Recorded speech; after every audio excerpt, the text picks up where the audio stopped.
All right, everyone. It's safe to say that we are in a different era here in Lost Ark with the current economy and the market conditions. Everything is way down in price. And what I wanted to do today is go over how you can actually still make decent gold in the current economy that we have in Lost Ark, because everything that you sell just feels like it's selling for a lot less. So, it feels like we're not making nearly as much gold. And while that is the case, there are still several things that you can do that make a pretty decent amount of gold. And a lot of these are going to come from my personal experience. I feel like my daily gold income, it's still pretty high. It's obviously not quite as high as it used to be, but I definitely don't have any problems struggling to get gold to buy the things that I need. So let's get into things that have improved and have gotten better in terms of making gold compared to a few weeks ago when everything on the market was way more expensive.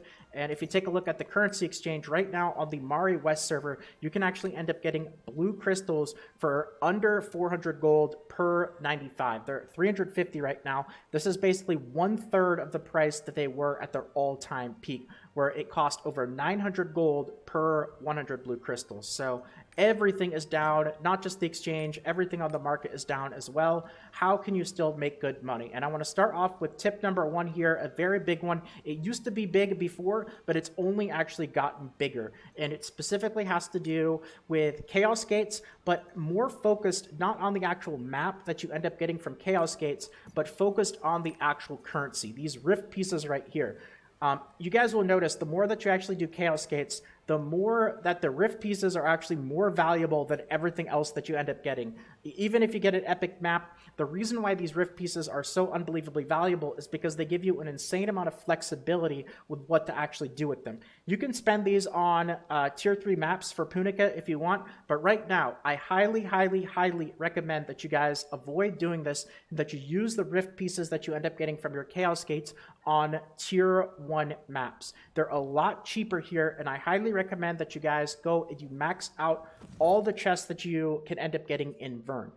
There's a rare chest for 100 rift pieces, there is a purple chest for 150 rift pieces, and then there is a yellow chest here which has a chance to give you a legendary map for 250 rift pieces. You can only buy one of these each week per roster, so once you end up spending a total of 500 of these rift pieces, you're going to be maxed out on these, and these are going to have the best value. For the amount of rift pieces that these cost, you're going to get the highest gold returns. So the amount of gold per rift piece that you make is going to be the highest on these maps compared to any other maps that you can end up getting in the game, even tier 3 maps. The problem with tier 3 maps is they're just so much more expensive. And if you actually take a look at the market, if you look at shard pouches, they've still actually maintained pretty decent value, even though everything on the market is down. And yeah, shard pouches are definitely still down. They actually still have a pretty decent value. You can see that Harmony shard bags are still almost 100 gold each for the small ones.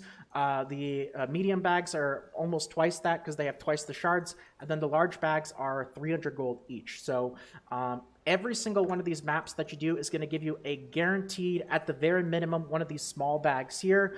And if you actually go through, I have another video on the channel where I get into the exact details of like how much value you're going to get for spending your rift pieces. You're going to see that these ones blow everything else out of the park. So every single week, as you add up the amount of rift pieces that you end up getting from your Chaos Gates, the first 500 rift pieces that you get, you want to spend on these 3 chests right here. Now, if you're active and you're doing your Chaos Gates like every single time that they show up, you're probably going to end up getting more than 500 rift pieces per week.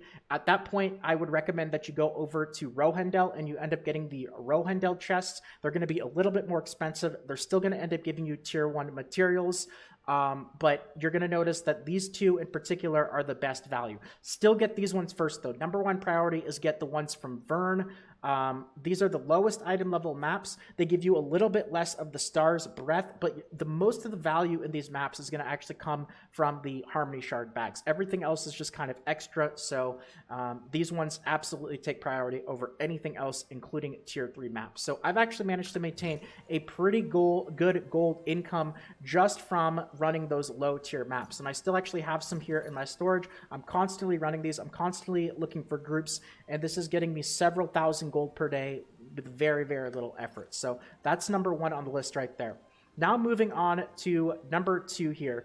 And number 2 is going to be taking a look at trade skills a little bit more, I think a lot of people really over-focused on excavating. And if you notice, excavating stuff is really down in price, just like everything is. You know, these things used to be like 3 times the price.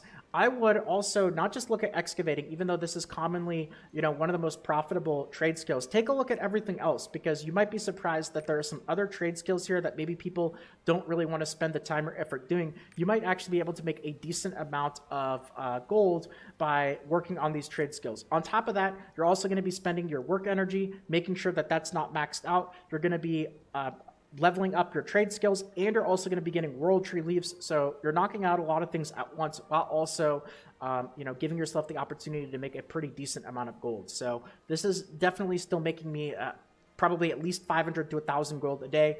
Lately, I've been working on hunting a lot. I spent a little bit of time working on fishing, but I noticed it wasn't super great. Maybe it'll get a little bit better, but just look around and see, because even though excavating is number one, everyone sees it as number one, there might be some other trade skills that are still very profitable for you.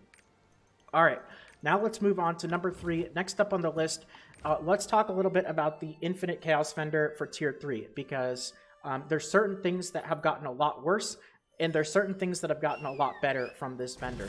And if you take a look at the market, you'll see all enhancement materials have gone down in price. The one thing that's still pretty solid in price, though, is these Great Honor Leapstones. And it's probably not going to stay like this forever, so keep that in mind. These are still also probably going to keep going down in price.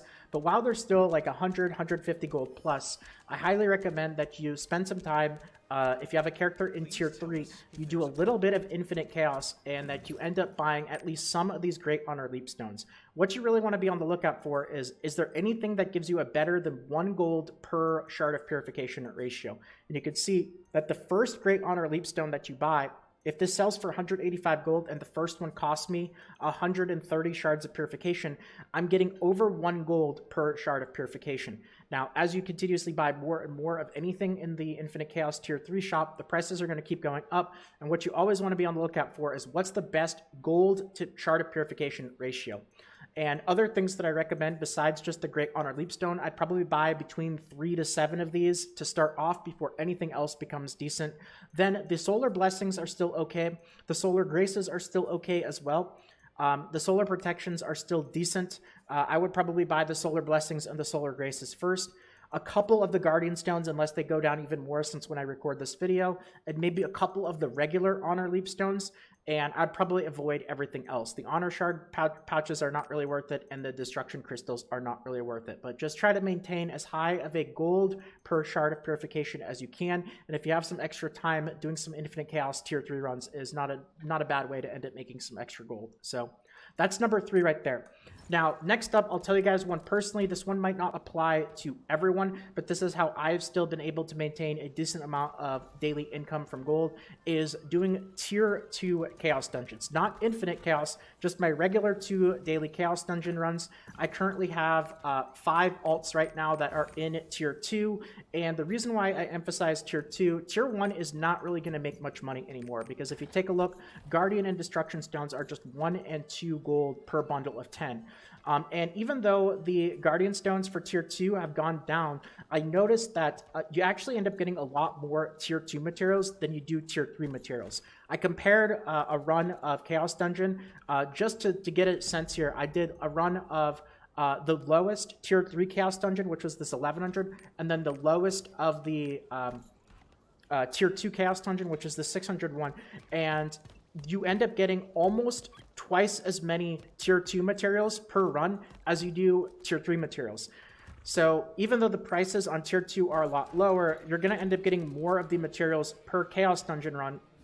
But also keep in mind that Tier 3 is still probably better if you have any alts in Tier 3. Still do Tier 3 on your main, because Tier 3 is also going to end up giving you Leap Stones. It's going to end up giving you tickets for Cube and Boss Rush, and it's going to end up giving you Tier 3 gems, which are obviously way more valuable than Tier 2 gems. But you'd be surprised. Tier 2 Chaos Dungeon runs, even with these Guardian Stones only selling for 6 to 7 gold right now, I've actually still been able to make a decent amount of money from this every single day. Now, next up on the list here is don't forget each day to still make sure that you're doing your field boss. It's not anything super crazy, but the materials that you get are unbound, so you can end up selling those on the market or you can end up using them. Should only take a few minutes every day that there's field bosses available, so don't forget about that for some extra gold income. And also, very importantly, if you're in tier 3, this used to be better, but it's still decent. Guardian raids are actually, I personally don't think they're really worth doing in tier 1 and tier 2 right now with how cheap leap stones are. And I still do think that the tier 3 Guardian raids are worth doing, especially if you have a character that is 1370 plus. Because if you do, and you're able to end up doing the, let's see here, if you're able to do the Night Fox, I believe Night Fox Yoho gives the Great Honor Leap Stone, so that's going to be big money. But even if not, like, Egrexian here doesn't take very long. I think most people, most groups doing this have it figured out. You should be able to do both your runs in like 5 to 7 minutes each. And even though the leap stones are like not super valuable right now, if you're getting like 3, 4, or 5 of them per run and you do 2 runs, or if you have any rest bonus saved up like I do, you still should be able to get like, you know, 300 to 500 gold in just like 10, 15 minutes. So it's not as good as it used to be, but surprisingly, I feel like the tier 3 Guardian raids are actually even easier than the tier 2 Guardian raids. So not only are the tier 2 ones more difficult, but they don't end up giving you leap stones that are nearly as valuable. So I'd probably even recommend, if you're not in tier 3, save up your rest bonus, and then once you get into tier 3 Guardian raids, then run those and get your rest bonus benefits from tier 3 rewards, where you're getting honor leap stones instead of life leap stones. So that's definitely going to be a decent chunk of money as well.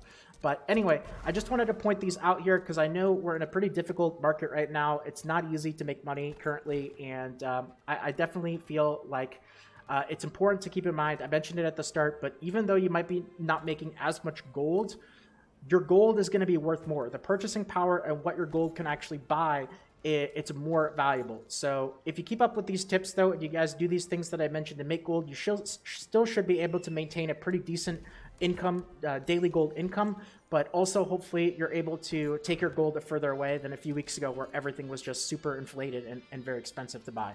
So that's going to be about it for this video. I hope that you guys enjoyed. If you did, consider leaving a quick like, consider subscribing to the channel for more, and feel free to check out the Twitch stream, twitch.tv/salt, where I'll be streaming Lost Ark as well as other games. Thanks again, everyone. Take care, and until next time.